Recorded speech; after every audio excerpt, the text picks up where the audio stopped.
Hey guys, this is speed tiger and welcome back to my channel. और आज की इस वीडियो के अंदर हम दोबारा से कंटिन्यू करने जा रहे हैं वुल्वरीन वेपन एक्स की सीरीज को। तो आज का जो हमारा स्टोरी आर्क होने वाला है उसका नाम है इनसेन इन द ब्रेन। और ये सीरीज जो है काफी ज्यादा साइकोलॉजिकल टाइप की होने वाली है, जहाँ पे वुल्वरीन को हम एक अलग ही सिचुएशन के अंदर देखने वाले हैं। जिस तरह हमने पिछले अपने स्टोरी आर्क के अंदर एक्शन को बहुत ही ज्यादा देखा था, इसके अंदर हम एक्शन इतना ज्यादा नहीं देखने वाले, लेकिन इसकी स्टोरी जो है और इस स्टोरी के हिसाब से मुझे वुल्वरीन का ये स्टोरी आर्क काफी ज्यादा पसंद भी आया है।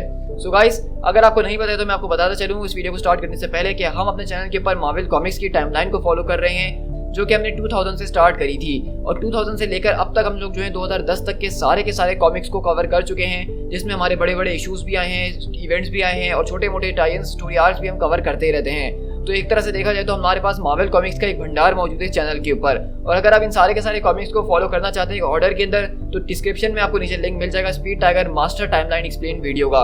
उसके जरिए आपको समझ में आ जाएगा कि किस तरह से आपको हर एक कॉमिक को देखना है। सो गाइस, इसी के साथ बिना ज्यादा बात किए मुझे उम्मीद है कि आपने चैनल को सब्सक्राइब कर ही दिया होगा, तो इस वीडियो को फौरन से स्टार्ट करते हैं।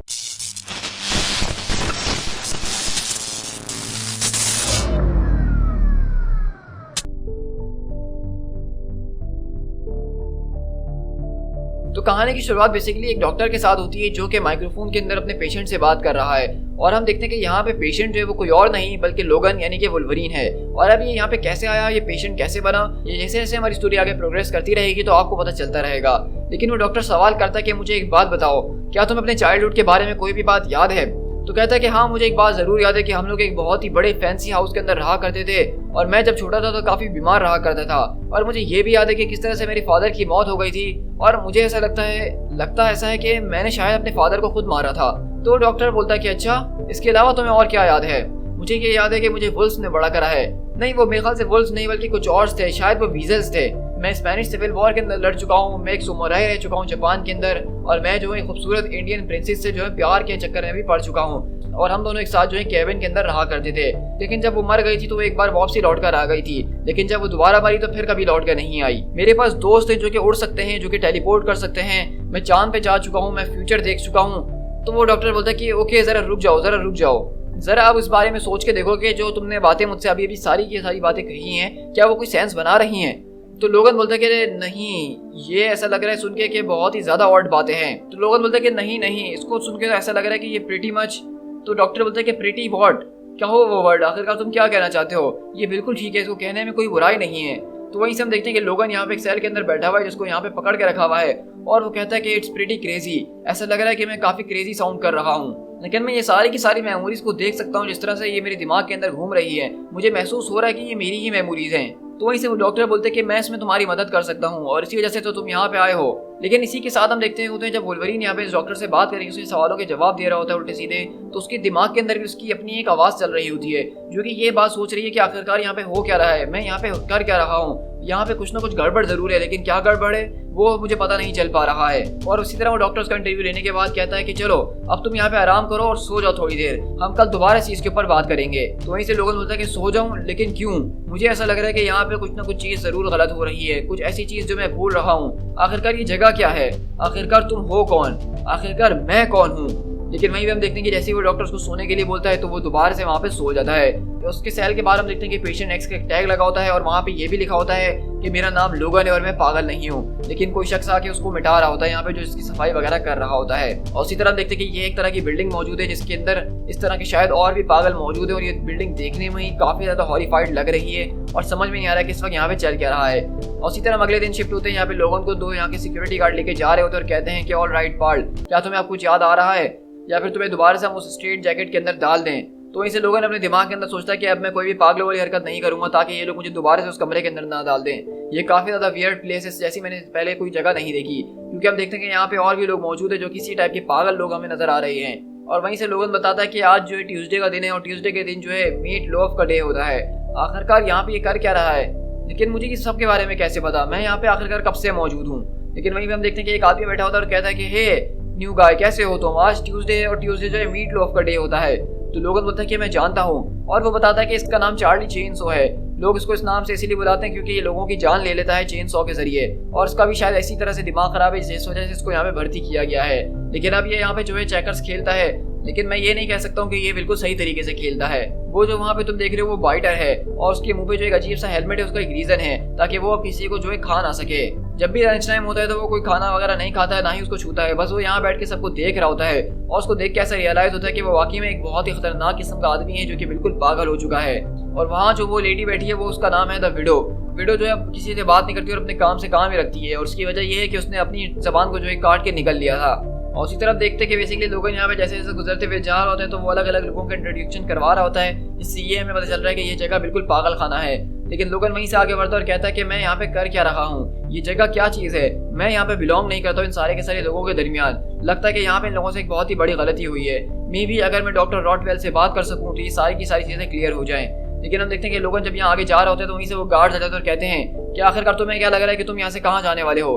तो कहता है कि मैं यहाँ से कहीं नहीं जा रहा हूँ, बल्कि मैं तो डॉक्टर को तलाश कर रहा हूँ, मुझे डॉक्टर रॉटवेल से मिलना है, मुझे डॉक्टर से बात करनी है। तो वो गार्ड बोलता है कि डॉक्टर तुमसे तभी आगे मिलेंगी जब तुम्हारा रेगुलर टाइम होता है, जिस वक्त तुम रोजाना उनसे मिलते हो। अब फौरन से अपने सेल के अंदर चले जाओ इमीडिएटली, वरना हमें तुम्हारे खिलाफ एक्शन लेना पड़ेगा। तो वहीं से लोगन बोलते हैं कि आखिरकार ये जगह क्या है। तो वहीं से वो गार्ड अपना डंडा निकालते हुए बोलता है, क्या तुम चाहते हो कि हम तुम्हारे दांत तोड़ दे पाल, चलो अब चुपचाप चलते रहो। तो वहीं से एक और आदमी आता और कहता है कि तुम काफी ज्यादा लकी हो, वरना कोई भी अगर गार्ड से इतनी बात करता है तो वो उसकी हड्डियां तोड़ देते हैं और तुम फिर चलने के काबिल भी नहीं रहते हो। तो वहीं से लोगन बोलता है कि आखिरकार ये हॉस्पिटल कौन सी जगह है, मुझे वो याद क्यों नहीं आ रहा कि मैं यहाँ पे कैसे आया हूँ। तो वहीं से वो आदमी बोलता है कि चलो ऐसी बात है तो मेरे साथ एक क्लब को ज्वाइन कर लो, क्योंकि मुझे भी इस बारे में नहीं पता कि मैं यहाँ पे क्या कर रहा हूँ, यहाँ पे कैसे आया हूँ, लेकिन मैं इतना जरूर जानता हूँ कि मुझे यहाँ से निकलना होगा ही। क्या तुम मेरे साथ आना चाहते हो? अगर तुम निकलना चाहते हो तो हमें इसकी तैयारी करनी होगी। तो वहीं से लोगन बोलता है लेकिन डॉक्टर रॉटवेल ने तो कहा है कि वो हमारी मदद कर रही है। तो वहीं से वो आदमी बोलता है कि डॉक्टर रॉट, इन लोगों की किसी भी बात सुनने की कोई जरूरत नहीं है, तुम्हें इनकी कोई भी बात सुनने की जरूरत नहीं है, सब तुमसे झूठ बोल रहे हैं। तुम जानते हो ना कि इनको तुमसे क्या चीज चाहिए, इनको तुम्हारा दिमाग चाहिए। उन लोगों को हमारा दिमाग चाहिए ताकि उसके जरिए वो एक चीज को बिल्ड कर रहे हैं। मैंने उस चीज को देखा है, लेकिन मैं नहीं जानता हूँ कि मैंने जो देखा है वो सच में है भी कि नहीं। वो जो है इस चीज को बेसमेंट के अंदर रखते हैं और गॉड नोज उसके लिए किस चीज का इस्तेमाल कर रहे हैं।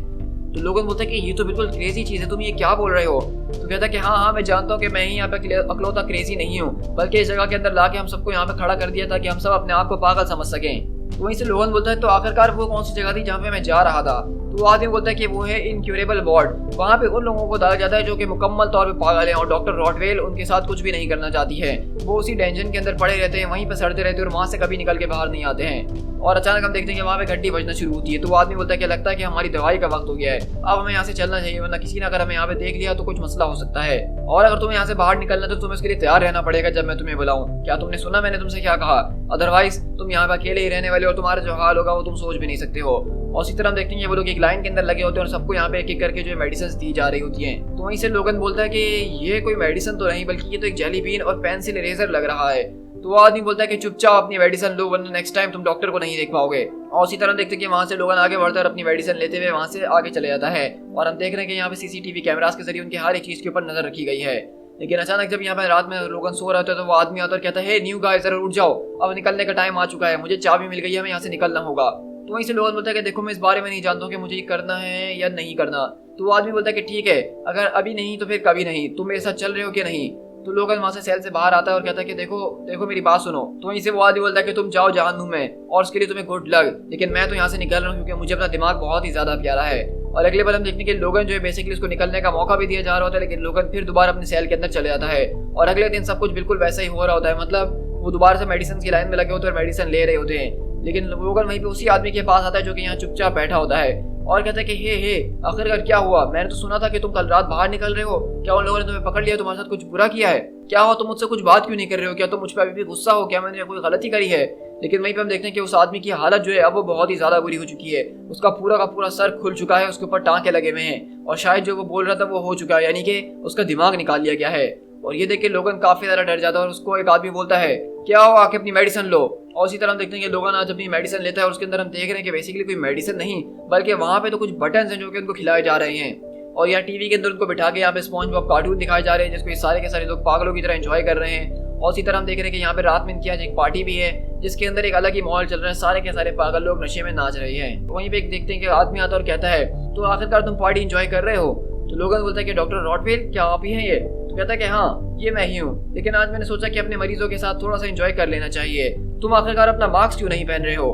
तो लोगन बोलता है कि मुझे इस बारे में नहीं पता कि मुझे ये पहनना चाहिए कि नहीं। तो तो वो कहता है कि प्लीज इसको पहन लो अपने ऊपर। आई एम अफ्रेड कि मुझे तुम्हें इसके लिए इंसिस्ट करना ही होगा। ओह, तुम्हारी मास्क की चॉइस तो काफी ज्यादा इंटरेस्टिंग है। और इस तरह हम देखते हैं कि लोगन ने यहाँ पे स्पाइडरमैन का मास्क पहना हुआ होता है। तो वहीं से डॉक्टर रॉटवेल बताती है कि यहाँ पे जो हम पार्टी कर रहे हैं वो वेंडाल की ऑनर के लिए कर रहे हैं, जो कि पिछले 13 साल से यहाँ पे हमारा पेशेंट है और उसको कल जो है रिलीज किया जाने वाला है। जब वेंडाल यहाँ पे सबसे पहली बार आया था तो वो बहुत ज्यादा अलग था, वो माइंडलेस मेनिएक था और वो हर किसी के लिए खतरा था, वो जिस किसी से भी कांटेक्ट करे। लेकिन अब जरा उसकी तरफ देखो, क्या तुम में से कोई कह सकता है कि वो एक पागल इंसान है? और उसी तरफ देखते हैं कि वेंडाल यहाँ पे कुर्सी के अंदर बैठा होता है, जो कि वाकई में पागल नहीं बल्कि बहुत ही बड़ा पागल लग रहा है, क्योंकि वो इस वक्त एक डायपर के अंदर है और बच्चों वाले कपड़ों के अंदर हाथ में फीडर लेके बैठा हुआ है। वहीं से डॉक्टर रॉटवेल कहती है कि एक दिन तुम्हारे ऊपर सारी की सारी थेरेपीज करने के बाद तुम्हारा भी यही हाल होगा मेरे दोस्त। तुम भी जो अपने दोस्तों को दोबारा से रिजॉइन कर सकते हो, दोबारा सोसाइटी में जा सकते हो। क्या तुम उसको सबको मिस करते हो? क्या तुम बाहर की दुनिया को मिस करते हो? तो लोगों बोलता है कि नहीं, मुझे नहीं लगता कि मैं बाहर की दुनिया को मिस करता हूँ। मुझे लगता है कि मैं यहीं पे ज़्यादा ठीक हूँ डॉक्टर। मेरे पास वो सारी की सारी जो मेमोरीज है वो मेरे फ्लैश को चीरने की कोशिश कर रही है और उन सारी की सारी मेमोरीज के अंदर मैंने बहुत से लोगों की जान ली है, बहुत ज़्यादा लोगों की। तो रॉटवेल बोलती है कि अच्छा, ये तो काफ़ी फैसिनेटिंग बात है। डोंट वरी, हम इस कब के बारे में निपटा ही लेंगे और तुम्हें कभी दोबारा उस बारे में सोचने की ज़रूरत नहीं पड़ेगी। तो लोगन बोलता है क्या आप इन सारी की सारी चीज़ों से मेरी जान छुड़वा देंगी? तो वो कहते हैं कि क्या मतलब? तो कहता है कि आखिर मतलब ये जो चीज़ें मेरे साथ हो रही हैं गलत, आप उसको पता करके उससे मेरी जान छुड़वा देंगी ना? तो कहते हैं कि of course my dear boy, of course, मैं बिल्कुल यही करने वाला हूँ। इसके अलावा तुम्हें और लगा भी क्या था? और उसी तरह देखते हैं कि वहाँ पे वो अगले दिन वेंडाल को छोड़ रहे होते हैं। वेंडाल कहता है कि मैं यहाँ से नहीं जाना चाहता हूँ डॉक्टर रॉटवेल, मुझे यहीं पे रहने दीजिए। तो कहती है कि नॉनसेंस वेंडाल, तुम्हारा यहाँ पे रहने का कोई रीजन ही नहीं, अब तुम बिल्कुल ठीक हो चुके हो और तुम जा सकते हो। तो कहता है कि नहीं, अब मैं बिल्कुल भी हेल्दी फील नहीं कर रहा हूँ। तो वो कहता है कि जाओ यहाँ से, तुम्हारा अब काम हो चुका है, अब तुम दुनिया को जाके एक्सप्लोर करो जिस तरह पहले कभी किया करते थे। और उसी तरह देखते हैं कि यहाँ पे हम लोग 6 घंटे के बाद शिफ्ट होते हैं, जहाँ पे वही पेशेंट यानी वेंडाल वो लौट के वापसी आ रहा होता है, एक बैग लिया हुआ और उसके पूरे के पूरे कपड़ों के ऊपर खून लगा हुआ है। तो रॉटवेल जब दरवाजा खोलता है तो कहता है कि वेंडाल माय डियर बॉय, आखिरकार तुम चिल्ला क्यों रहे हो? ये सब हो क्या रहा है? मैं अभी एक सर्जरी के अंदर थी और तुमने मुझे इंटरप्ट कर दिया। आखिरकार तुम वापसी लौट कर क्यों आ गए हो? तो वो अपना बैग खोलते हुए बोलता है कि डॉक्टर रॉटवेल, मैंने आपसे कहा था ना कि मैं ठीक नहीं हूँ और मुझे वापसी नहीं जाना है। मैंने आपसे कहा था कि मैं तैयार नहीं हूँ। देखिए, मैंने बाहर जाके आखिरकार क्या करा है, मैं अपने आप को रोक ही नहीं पा रहा था। वहीं से डॉक्टर रॉटवेल बोलता है कि आखिरकार वेंडाल तुम किस बारे में बात कर रहे हो, तुमने ऐसा क्या कर दिया है? तो वो अपने बैग के अंदर खोल के दिखाता है, डॉक्टर रॉटवेल, आई एम अफ्रेड कि मैं एक बहुत ही बुरा शख्स हूँ। तो वहीं से डॉक्टर रॉटवेल बोलता है कि वेंडाल, इसको देख के तो ऐसा लग रहा है कि तुमने पूरी की पूरी बोरी जो है वो इंसानी दिमागों से भरी हुई है। तो वो कहता है कि आई एम सॉरी डॉक्टर रॉटवेल, इसमें मेरी कोई गलती नहीं है। मैंने आपको बोला था कि मैं तैयार नहीं हूँ, मैं पागल इंसान हूँ, लेकिन आपने मुझे फिर भी बाहर जाने दिया। लेकिन वहीं से वो डॉक्टर रॉटवेल बोलता है कि it's okay my dear boy, सब कुछ जो है वो बिल्कुल ठीक हो जाएगा, बस तुम मेरे साथ चलो। और उसी तरह देखते हैं कि बेसिकली डॉक्टर रॉटवेल जो है उसने ही इसको यहाँ पे बाहर भेजा था ताकि वो सारे के सारे लोगों का दिमाग लेकर आ सके। और अब वो कहती है कि तुम्हें दरवाजा, और कहती है तुम्हें घबराने की जरूरत नहीं है वेंडाल, तुम्हारे लिए एक सीक्रेट प्लेस है जहाँ पे तुम अपनी आंखें बंद करो, मैं तुम्हें लेके चलती हूँ। और उसी तरह देखते हैं कि वो उसको बेसिकली उसी बेसमेंट के अंदर ले जाती है और वहाँ पे एक दरवाजा खोल के वो दरवाजा बंद कर देती है उसको अंदर ला के। तो वो कहता है कि मैं अपनी आंखें खोल लूँ डॉक्टर रॉटवेल, क्या आप हम आ चुके हैं? तो डॉक्टर रॉटवेल कहता है कि नहीं, अभी नहीं। ऑल राइट वेंडाल, अब तुम अपनी आंखें खोल सकते हो। और अगले पल जैसे ही अपनी आंखें खोलता है, वहां से उस दरवाजे के अंदर से चिल्लाने की आवाजें आ रही होती हैं और ना जाने क्या डॉक्टर रॉटवेल ने उसके साथ क्या किया है। To be continued.